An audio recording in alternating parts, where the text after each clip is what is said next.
A família Green e a família Halstead realizavam encontros religiosos. Aquele grupo de oração era como se fosse uma ramificação das doutrinas dos adventistas do sétimo dia. Não era o tipo de coisa que era aprovada pela igreja, por causa das excentricidades envolvidas na crença deles. Eles acreditavam que podiam se comunicar com os anjos. Eles também estavam no mesmo grupo de oração, como um grupo dissidente que não era aprovado pela Igreja Adventista do Sétimo Dia tradicional. Então eram discretos. Estávamos tentando conhecer Deus um pouco melhor. Sabe, ficar um pouco mais próximos. Então eu pensei, bom, todos nós precisamos disso. Acredito que o mal existe, e existe um adversário. Anjos e demônios atuando na vida das pessoas na Terra. Espíritos dos mortos, anjos do céu, mestres ascendidos e alienígenas aparecem como seres sobrenaturais benevolentes de além. Mas quem são esses visitantes de outro mundo? Se ouvirmos por tempo suficiente, suas mensagens revelam um padrão semelhante. Poderia ser um plano sinistro para destruir a humanidade.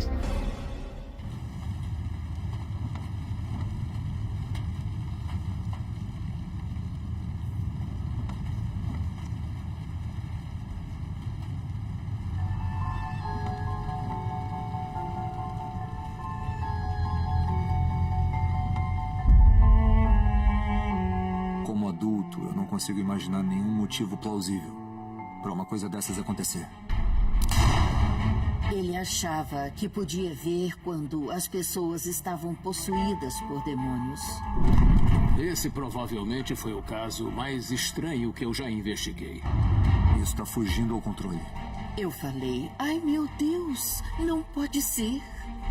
Essa é a primeira vez na vida que eu falo alguma coisa a respeito disso diante de uma câmera. Eu ouvi um grito, era de gelar o sangue.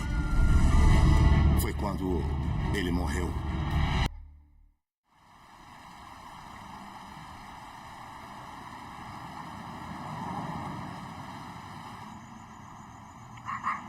Era mais ou menos 10 horas da noite de 5 de novembro de 1988.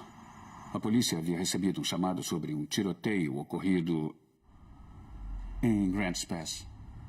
Quando eu cheguei ao local, havia 3 pessoas baleadas. Os disparos eram de uma arma calibre 38. Só havia uma pessoa na casa e era vítima. Uma criança havia sido baleada na região do pescoço. Alguém que havia sido baleado nas costas estava no hospital. A polícia encontrou na parede do banheiro "Confie em Jesus, JC". Parecia ter sido escrito em sangue. Muito interessante e esquisito. Muito, muito estranho. Não havia absolutamente nenhum motivo para alguém entrar lá e atirar neles. Aliás, Grants Pass não é o tipo de lugar em que acontecem tiroteios aleatórios. 3 membros de uma família não tinham motivos para serem vítimas de tais crimes. Então, o problema para todos nós era quem fez aquilo, sob que circunstâncias.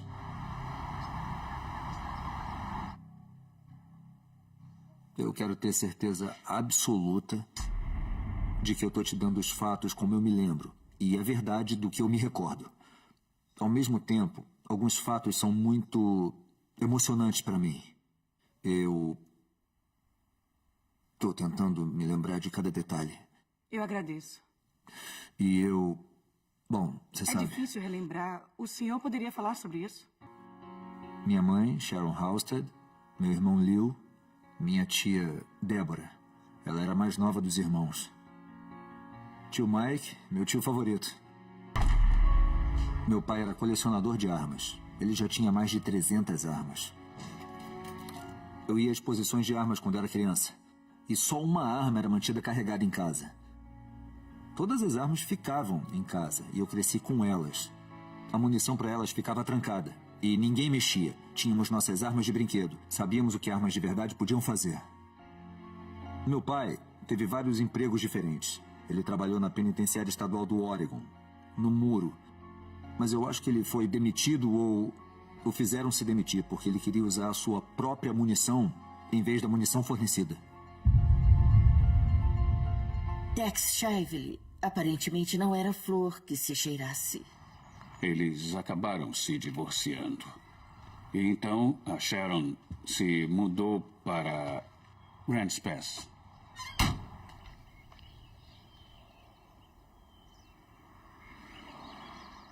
Sharon levou os 2 filhos. Um tinha 9 anos de idade e o outro 12 anos. Leo e Harry. A Sharon vivia ocupada tentando cuidar das crianças. O Harry dava trabalho. O Leo era mais tranquilo. O motivo pelo qual eles se divorciaram foi porque os meus avós, da família da minha mãe, viviam interferindo no casamento e convenceram a minha mãe a se divorciar do meu pai. E a minha mãe ficou com a nossa guarda.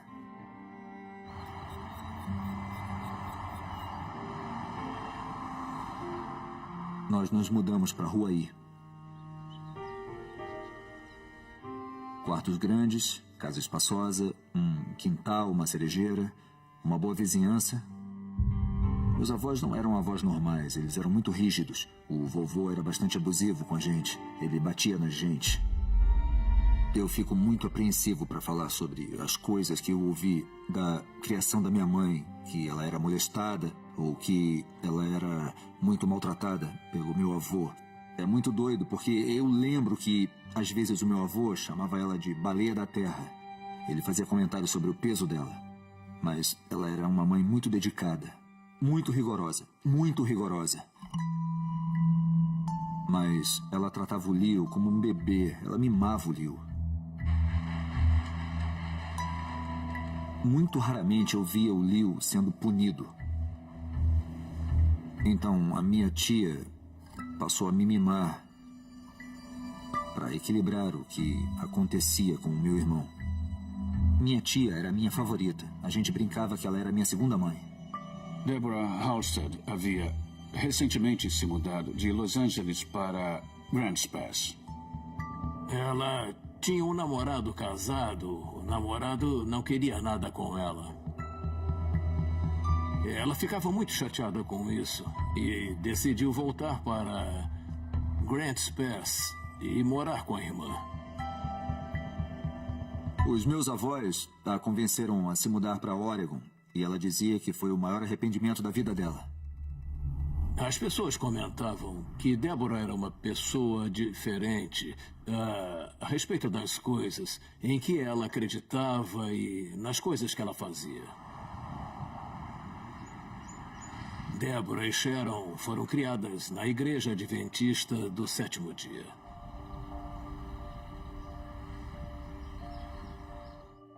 A família Green e a família Halstead se conheciam há muitos anos. Eles frequentavam assiduamente a Igreja Adventista do Sétimo Dia. Eles formavam um casal muito legal. Lynn e David Green. Ele era dentista e ela era professora. Eles eram bons pais e tinham um filho mais novo. Nós crescemos juntos e nós estávamos sempre fazendo atividades juntos. Quem tomava conta de mim eram o Dave e a Lynn. A Lynn era a minha mentora, tipo uma professora. Eu amava ela. Ela era uma mulher muito bondosa.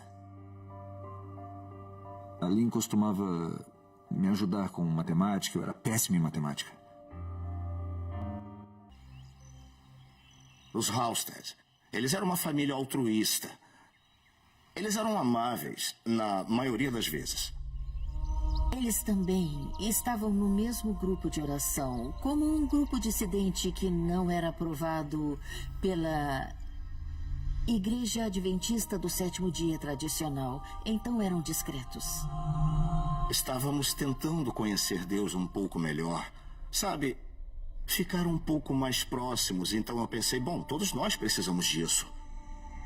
Acredito que o mal existe, e existe um adversário. Anjos e demônios atuando na vida das pessoas da Terra.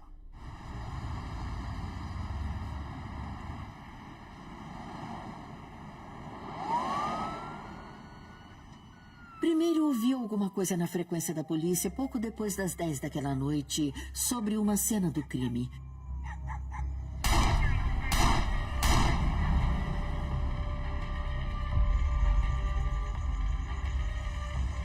Um vizinho viu uma picape vermelha saindo da casa depois dos tiros serem disparados. A polícia começou a conduzir uma investigação. Enquanto os policiais vasculhavam a área, eles descobriram uma picape vermelha. Eles verificaram a placa do carro, levantaram o histórico no departamento de trânsito e descobriram que a picape havia sido roubada recentemente, há 2 dias. Acontece que a picape vermelha era uma peça importante em uma investigação, porque eles descobriram que ela havia sido envolvida em um assassinato em outro condado. Então não foi um tiroteio aleatório em Grants Pass, o que é muito bizarro. Nós nos perguntávamos quantas pessoas estavam envolvidas. Quem estava envolvido? E que tipo de pessoa estava envolvida nisso? Pensamos que era uma onda de assassinatos. Esse provavelmente foi o caso mais estranho que eu já investiguei. Não havia motivo ou razão real para aquilo. Nós descobrimos que houve outro homicídio ao norte do condado de Yamhill, envolvendo a picape vermelha, cerca de 3 dias antes do incidente aqui em Grants Pass. Contatamos o detetive Pedersbeck e descobrimos que a picape vermelha que veio parar aqui na cena do crime havia sido roubada de um rancho ao norte. E conectado a ela havia um reboque de cavalo, com o cavalo e as celas, com quase $50 mil em equipamento dentro.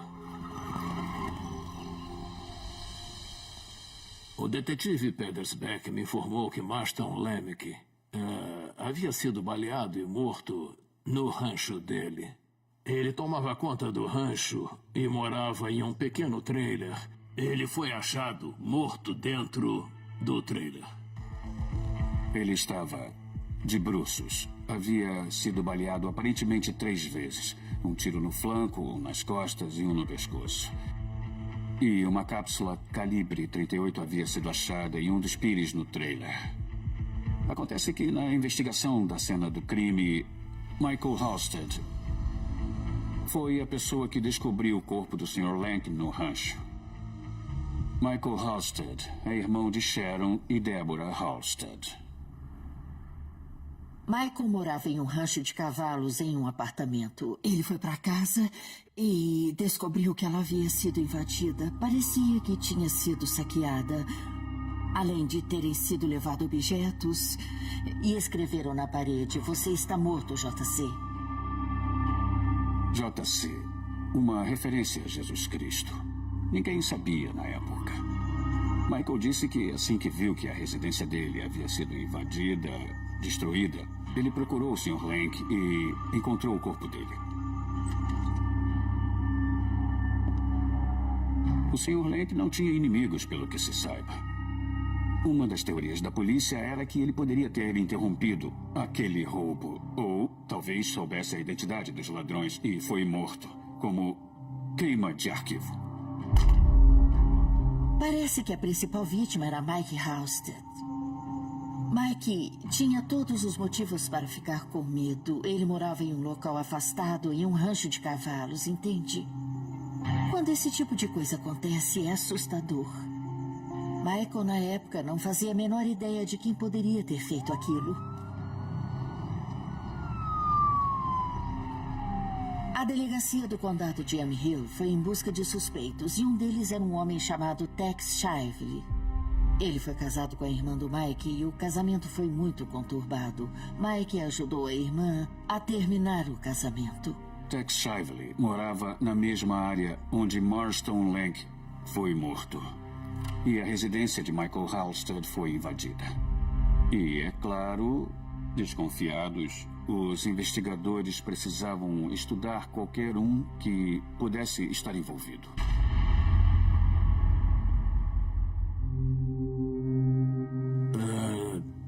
3 pessoas haviam sido baleadas. Eu precisava ir ao hospital e falar com uma das vítimas, que tinha acabado de sair da cirurgia. Ela havia sido baleada nas costas. O nome dele era David Green. Eu tenho uma bala alojada entre a costela e o pulmão. E quando eu fico nervoso, ela faz com que eu faça isso. Então, eles me puseram na morfina no hospital. Então, eu não estava muito lúcido. Eu perguntava, o que houve? Tá todo mundo bem? Ninguém me contava nada e eu estava morto de medo. Eu não sabia o que pensar. Havia um capelão no hospital e ele me disse que meu filho estava na UTI e estava respirando por aparelhos porque ele estava paralítico. E a Lynn, eu esperava que ainda estivesse viva, mas ela morreu.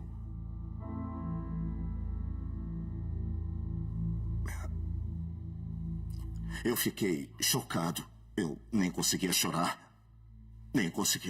Não tinha noção do que tinha acontecido. Eu perguntei se ele sabia quem tinha feito aquilo e ele respondeu que sabia.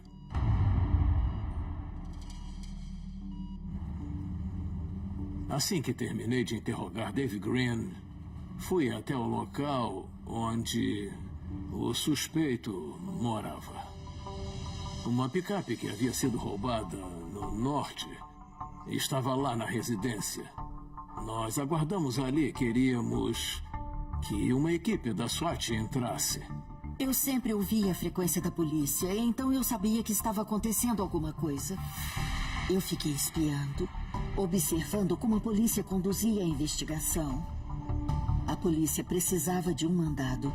Esse é o mandado de busca original emitido pelo juiz Kuhn em 6 de novembro, às 2h10 da madrugada.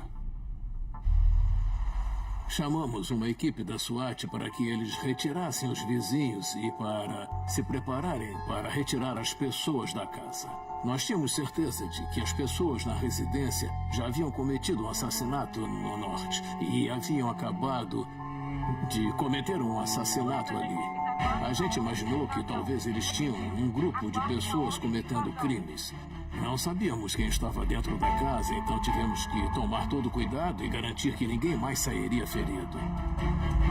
Fiquei lá fora por horas e horas. Sabia que a equipe da SWAT me daria uma coça se me pegasse, então me escondi atrás da árvore.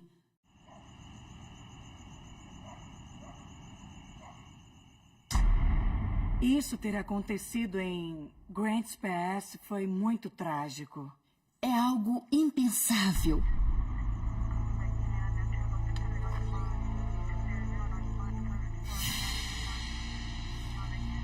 Eu vi um policial tirando uma mulher da casa. Ela era muito pesada. Então eu falei, oh meu Deus, não pode ser.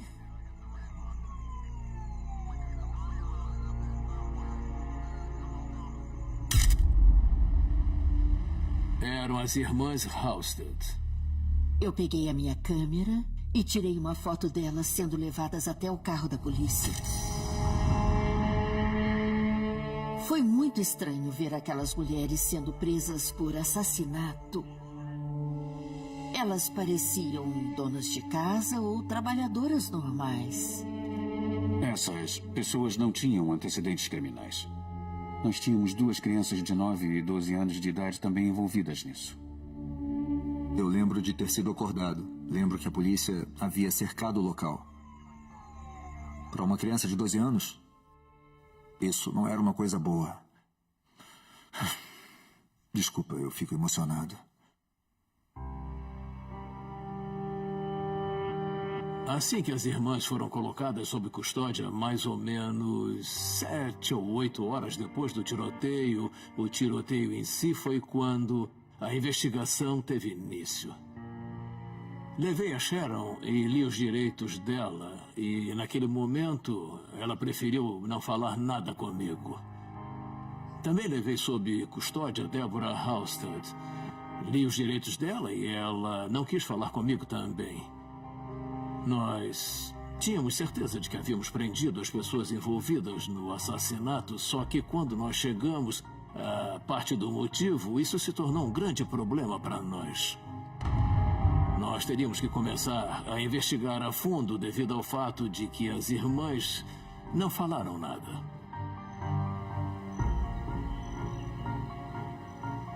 Durante a investigação, eu descobri que havia um livro negro que a Lynn tinha. Como se fosse um diário, e ela fazia anotações todos os dias sobre o que estava acontecendo com a vida dela. Precisávamos do diário. Naquela altura, David Green havia voltado para casa e fui à residência dele e perguntei se eu podia ver o diário. E ele não estava disposto a permitir. Aquilo pareceu um pouco estranho na época, mas ele acabou concordando. Isso foi muito interessante porque a família Green e a família Halstead realizavam encontros religiosos. Aquele grupo de oração era como se fosse uma ramificação das doutrinas dos adventistas do sétimo dia. Não era o tipo de coisa que era aprovada pela igreja, por causa das excentricidades envolvidas na crença deles. Eles acreditavam que podiam se comunicar com os anjos.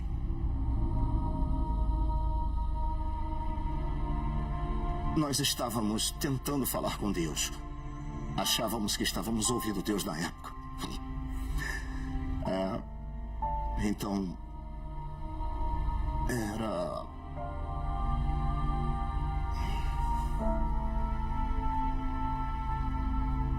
Parando para pensar bem, aquilo era uma seita. Parecia que não era como outras seitas em que você tem que doar os seus bens para a igreja ou deixar que um cara fique com a sua esposa. Aquilo era um grupo de pessoas se reunindo, orando. Mas eu diria que era uma seita. Acho que o problema começou quando a Sharon passou a levar o filho mais novo, Leo, às loucas reuniões de oração. O Leo começou a pensar que estava ouvindo Deus também. Eu lembro daquela noite porque eu estava no meu quarto. A porta estava aberta. A Lynn tinha ido lá e conversado com a minha mãe, com a minha tia e com o meu irmão. Eles tiveram uma reunião na outra sala.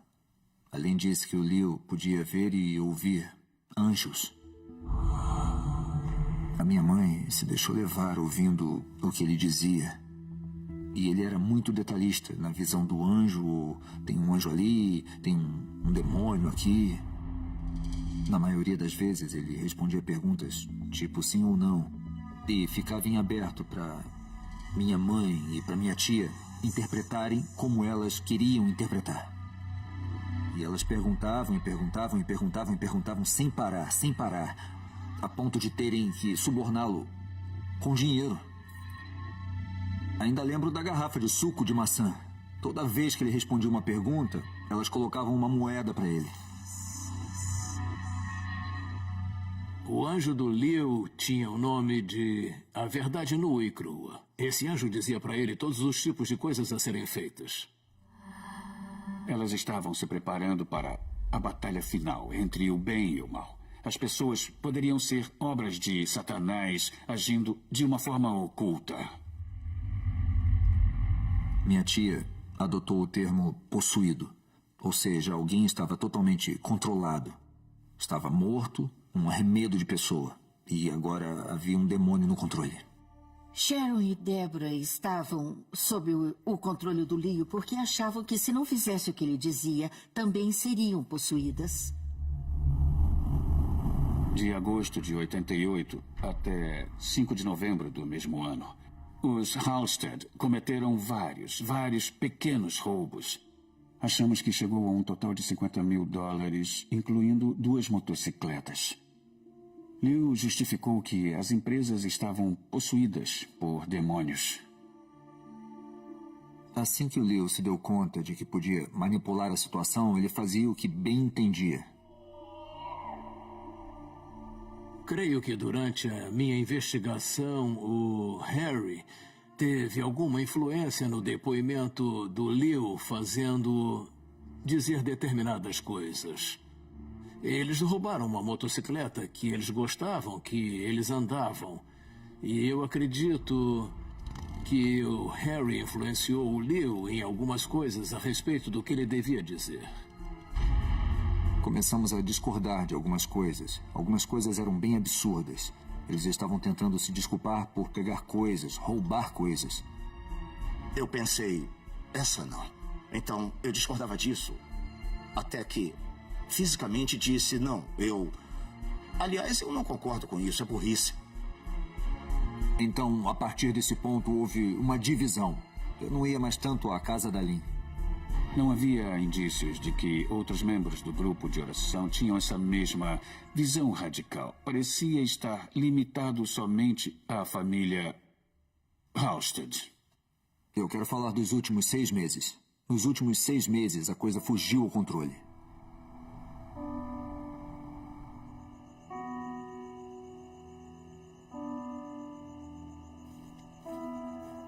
Minha mãe, minha tia, meu irmão e eu estávamos no parque e estava escuro. Vi um casal andando. Minha mãe bateu em um deles na cabeça com uma lanterna. E ela fez isso sem a menor razão. Olha, a minha mãe e a minha tia achavam que tinham um poder superior ou uma autoridade moral superior a qualquer um, e isso lhes dava o direito de justificar fazer coisas ruins. E há uma enorme diferença entre, roubar alguns brinquedos da loja e matar pessoas. Elas tinham uma lista de pessoas que elas iam matar. Essa é a primeira vez que eu falo diante de uma câmera a respeito disso. E provavelmente isso vai causar problema, mas que se dane.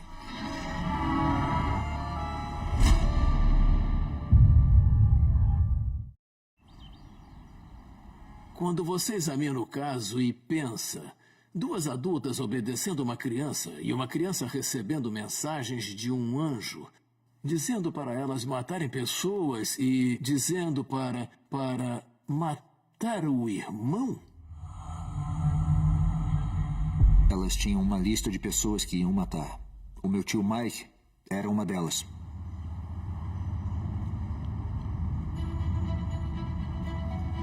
Não havia razões óbvias ou motivo para Sharon Halstead e parte da família dela atacarem o irmão dela.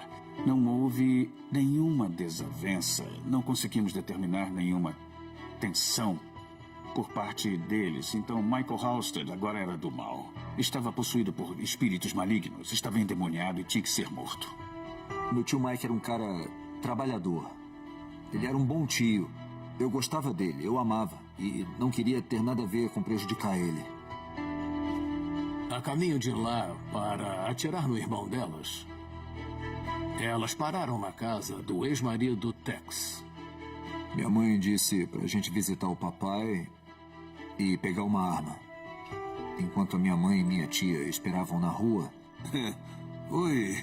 Oi, tudo bem? Nosso pai foi pego de surpresa. Ele ficou feliz em ver a gente, porque ele não tinha nossa guarda. Ele não via a gente com frequência. Eu não lembro se foi o meu irmão ou eu que levamos. Não lembro mesmo. O que importa é que a arma foi roubada. Era um 38 cano curto. Minha mãe foi lá para matar o meu tio. Eu sei que minha mãe e minha tia conversaram sobre isso. Foi premeditado. Tudo premeditado. Mas meu tio não estava lá. Minha tia e minha mãe queriam que meu irmão e eu revirássemos o local. Elas pegaram o álcool dele e jogaram fora, a coleção de revistas Playboy do meu tio, rasgaram tudo e jogaram fora. A gente achou divertido fazer aquilo. Até jogamos um pouco de comida na parede. Você lembra o que estava escrito na parede, dentro do local?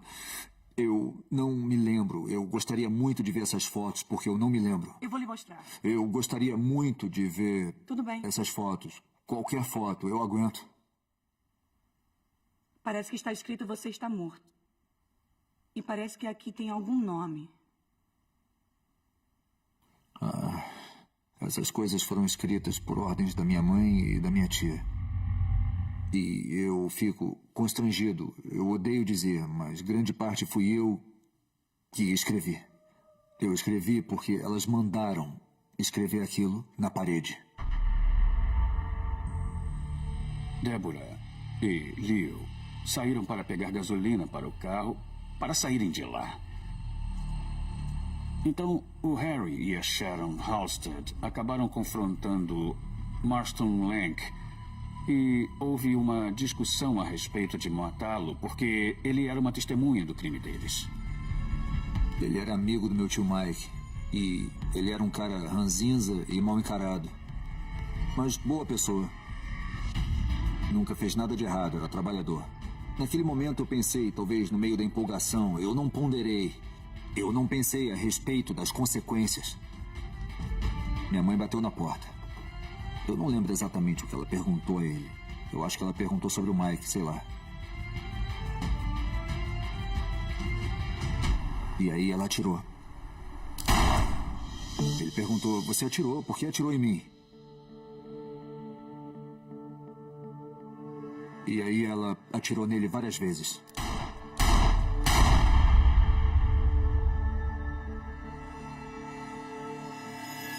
Foi horrível. Se eu pudesse voltar no tempo... Se eu pudesse voltar no tempo e mudar as coisas, eu mudaria. Eu gostaria muito de poder voltar no tempo.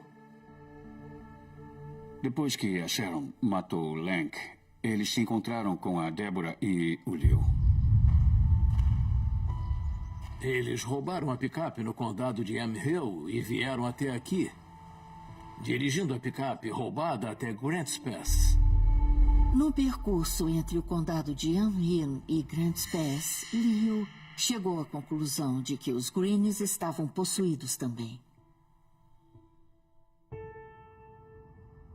Então Sharon, Leo, Harry e Débora decidiram ir até a residência dos Green com o propósito de matá-los.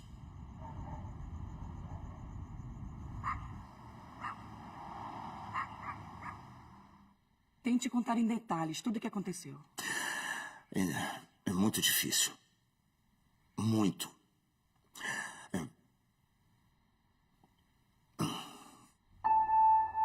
Eu tinha acabado de preencher todos os cheques. Meu filho estava sentado à mesa, ele estava brincando ou comendo, sei lá.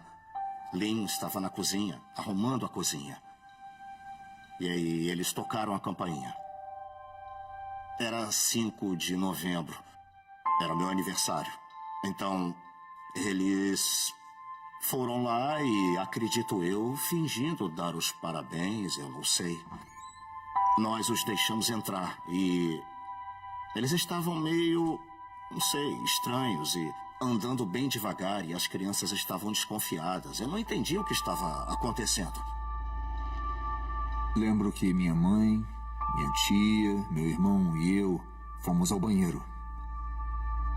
Lembro de ter escrito, confie em Jesus. Eu não sei porquê. Acho que foi alguma coisa que eu fiz. Aliás, tinha que parecer suspeito. Lynn foi ao banheiro e viu o que eles fizeram. E ela pediu para eles saírem. Vocês têm que sair, então. Foi quando eles começaram a resistir. Eles começaram a nos cercar para garantir que não fugiríamos. Então eu pensei, tudo bem, o que está havendo aqui?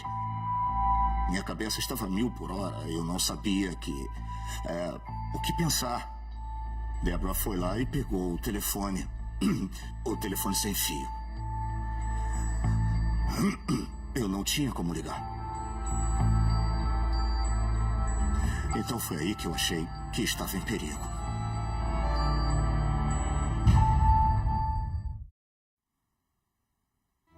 Encaramos isso como uma religiosidade dando errado, chegando ao fundo do poço.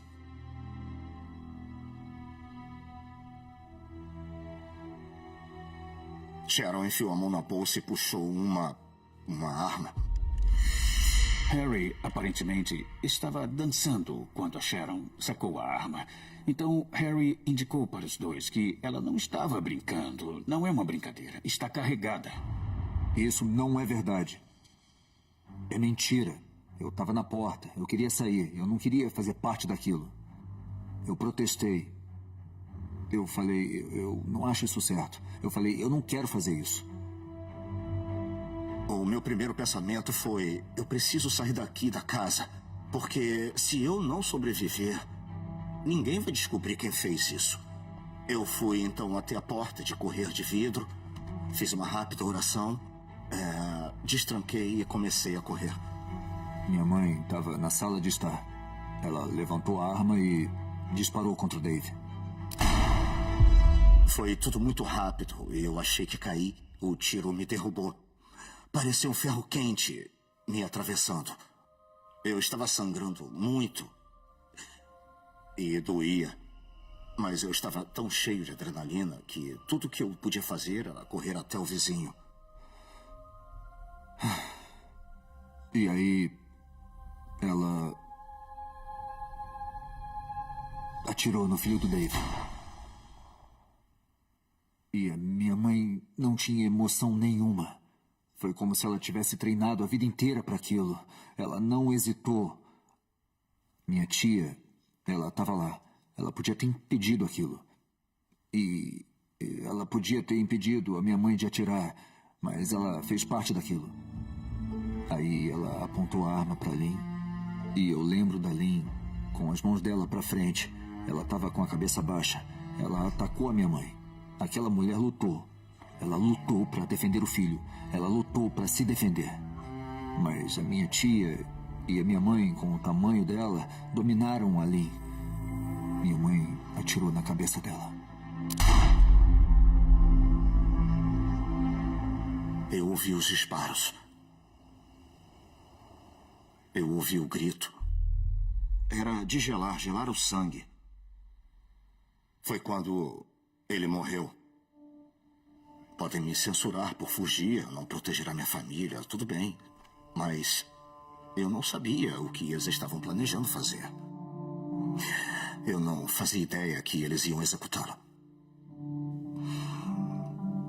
Então, muito menos atirar em uma criança de 2 anos. Entende? Aliás, que tipo de mãe faria isso? Eu não sabia que eles tinham esse lado sinistro.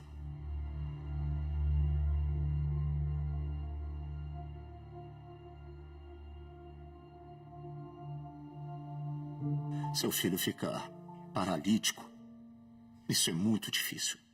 Muito difícil. Mas eu acho que a coisa mais difícil que eu já fiz na minha vida, a coisa mais complicada de todas, foi dizer ao meu filho que a mãe dele não ia voltar.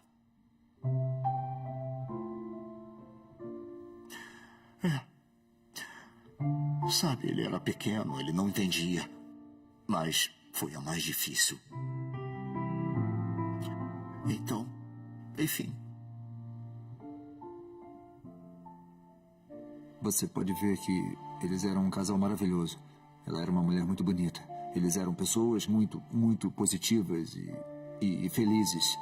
Eles eram boas pessoas que não mereciam que a minha mãe fosse lá e fizesse o que ela fez.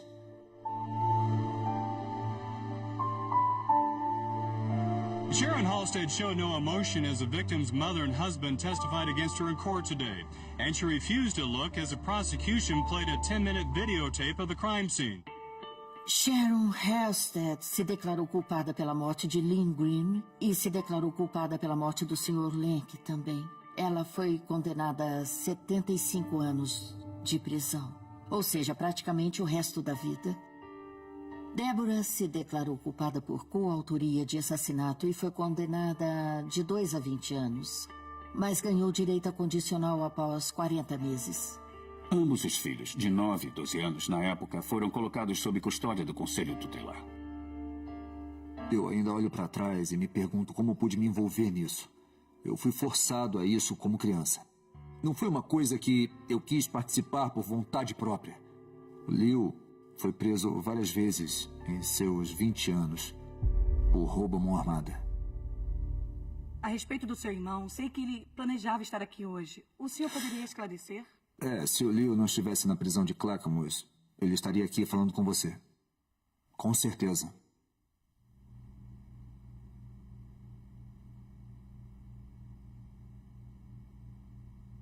Alô? Leo, É ele? o senhor poderia conversar? Posso sim. Ótimo, ok. Bom, vamos direto ao assunto. Então, o senhor lembra se lhe perguntaram se as pessoas estavam possuídas e quando tinha 9 anos de idade, você faz ideia das consequências das suas respostas? Olha só, eu era uma criança de 9 anos, então eu não tinha muita noção das coisas. Se você ouviu uma criança de 9 anos, sabe, os conselhos de uma criança de 9 anos... na verdade, eu acho que uma criança de 9 anos não tem muito discernimento. Durante muito tempo eu desejei morrer. Entende? Então eu não queria mais viver. É muito sofrimento. Então, de alguma forma, você tem que buscar força. Um dia de cada vez.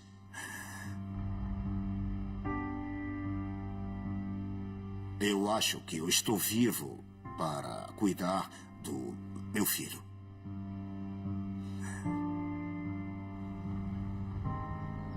Então, com o tempo, uns 10 anos depois, a Débora começou a dizer o quanto lamentava e gostaria que isso nunca tivesse acontecido. E aí ela começou a chorar. E eu pensei, puxa, era isso que eu estava esperando. Então eu a perdoei. Naquela época. Eu não sei como descrever, mas me senti tão leve. Eu senti como se estivesse flutuando. Então eu pensei, nem acredito como o meu coração ficou mais leve por eu ter me livrado desse ressentimento. Ela acabou ficando 10 anos na prisão. Sharon, ela não teve nenhum remorso. Eu peço a Deus para que a perdoe. Mesmo que eu não consiga. Isso não me consome mais. Quando você olha para o passado, sente algum remorso pelo que aconteceu?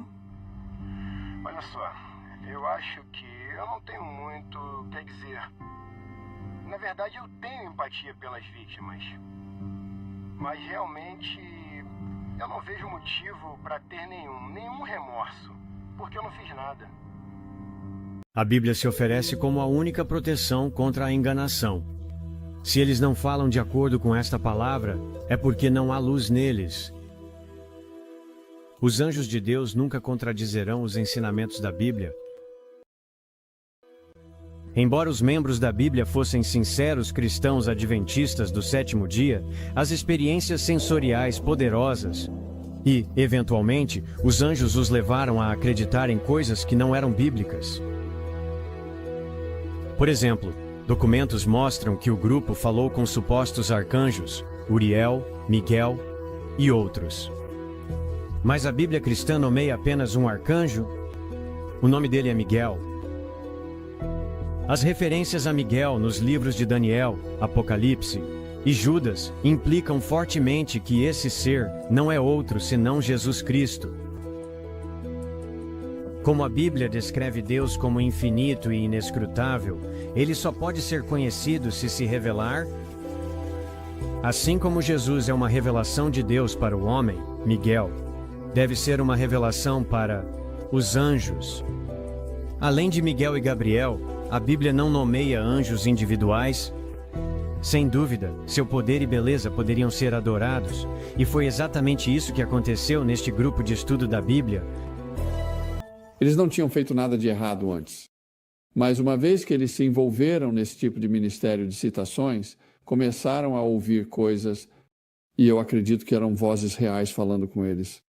O anjo disse, Deus quer que você saiba disso. Ele é o dono da terra e de tudo que há nela. Agora vamos te contar, Deus quer que você entre em certas lojas e leve objetos que pertencem a ele, porque essas pessoas que possuem essas lojas estão totalmente perdidas. Em outras palavras, eles estão totalmente controlados por demônios. Estar totalizado significava mais do que possessão demoníaca. Isso significava que o espírito de uma pessoa, ou alma imortal, havia sido permanentemente removido do corpo, e essa pessoa não existia mais. Essa enganação é a chave para o motivo do assassinato. Então ele diz, você vai descer até isso, e você vai sair. com televisão de 27 polegadas. Então você vai voltar lá mais 4 vezes. Mas toda vez que você entrar lá, vamos fazer não só suas roupas terem cores e estilos diferentes, mas também suas expressões faciais. Então, se a câmera brilhar em você, não vai funcionar. Eles não vão te reconhecer. Eles não vão te reconhecer. E eles fizeram isso. E depois disso, eles estavam viciados de vez. Eles estavam roubando de lojas. Eles estavam furando pneus. Então o anjo, um pouco depois, disse: Deus tem algo especial. Existem 6 indivíduos que ele quer que você destrua.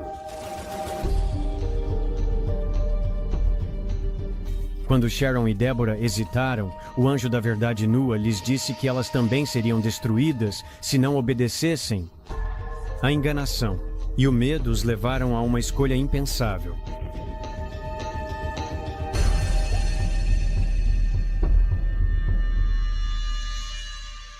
Larry Evans foi convocado a testemunhar na audiência de sentença de Sharon Halstead. Na época, ele era um oficial da igreja na Conferência de Adventistas do 7º Dia do Oregon e lidava com grupos dissidentes. As coisas que eles estavam dizendo em nome do cristianismo eram simplesmente horríveis. A teologia e a imoralidade que eles estavam falando não eram nada do que a minha igreja sempre defendeu.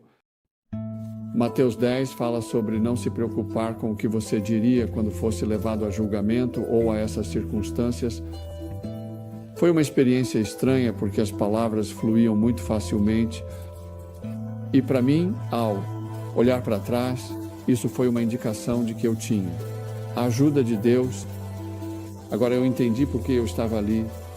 Eu precisava colocar uma distância entre isso, comportamento demoníaco, separado do que a minha igreja defendia e do que eu, como indivíduo, queria defender. Agora eu cuido das irmãs Halstead simplesmente porque tenho um coração de pastor. Não tenho desejo de causar mais dor a elas do que a que já sentem agora. Quando eu as visitei na prisão, elas queriam ter certeza de que eu deixasse muito claro que o que fizeram agora não apoiam e que se sentem terríveis pelo que fizeram. As pessoas me perguntam o que eu faço, e eu digo a eles que viajo pelo mundo para trazer esperança, e essa esperança é encontrada em Jesus